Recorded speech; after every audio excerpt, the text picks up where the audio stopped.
কুষ্টিয়ায় ২৫০ শয্যার জেনারেল হাসপাতালে রয়েছে ওষুধ কোম্পানির প্রতিনিধিদের জন্য প্রবেশ নিষেধাজ্ঞা, কিন্তু কোনো কিছুরই তোয়াক্কা করছেন না কোম্পানি প্রতিনিধিরা। নিষেধাজ্ঞাকে বুড়ো আঙ্গুল দেখিয়ে দিনভর হাসপাতালেই থাকছেন তারা। বিস্তারিত ডেস্ক রিপোর্টে।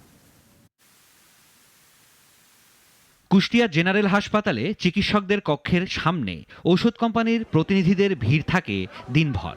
চিকিৎসকের কক্ষ থেকে বের হলেই রোগীদের ব্যবস্থাপত্র নিয়ে শুরু হয় টানা হ্যাচড়া। ব্যবস্থাপত্রের ছবি তোলা নিয়েও চলে প্রতিযোগিতা। হাসপাতালে সকাল ৯টা থেকে দুপুর ২:৩০ পর্যন্ত ঔষধ কোম্পানির প্রতিনিধিদের প্রবেশে নিষেধাজ্ঞা থাকলেও কোনো কিছুরই তোয়াক্কা করছেন না তারা। কেউ কেউ আবার রোগীদের অপেক্ষায় রেখেই ভিজিট সারছেন। ছাড়ে লিখে দেয়, সেটা আমরা হাতে আনতে না আনতে আমাদের হাতে থেকে ওই যে কম্পাউন্ডাররা নিয়ে নেয়। সরকারি এই হাসপাতালে কোম্পানি প্রতিনিধিদের এই দৌরাত্ম্য বন্ধ চান দুর্ভোগের শিকার রোগীরা। ডাক্তাররা তাদের চাপে শুধু তাদের ওষুধগুলোই লেখে, তাদের মন মতো ওষুধ লিখতে পারে না, সে ওষুধটা খারাপ হোক আর ভালো হোক।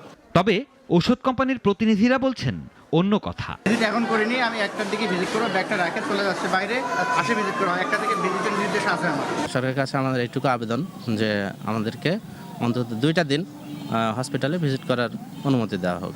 দ্রুত ব্যবস্থা নেওয়ার কথা জানালেন হাসপাতালেরই কর্মকর্তা। তারা যাতে হাসপাতাল ক্যাম্পাসে প্রবেশ না করেন সেই বিষয়ে আমরা ব্যবস্থা নিচ্ছি এবং ইতিমধ্যে তাদেরকে আমরা আলোচনার জন্য দেখেছি। জেলা প্রশাসক মহোদয়কে বিষয়টি অবহিত করা হয়েছে। শুধু আশ্বাস না দিয়ে কোম্পানির প্রতিনিধিদের এই দৌরাত্ম্য বন্ধে দ্রুত পদক্ষেপ নেওয়ার দাবি ভুক্তভোগীদের। সিরাজুম মুনির শুভ, নাগরিক।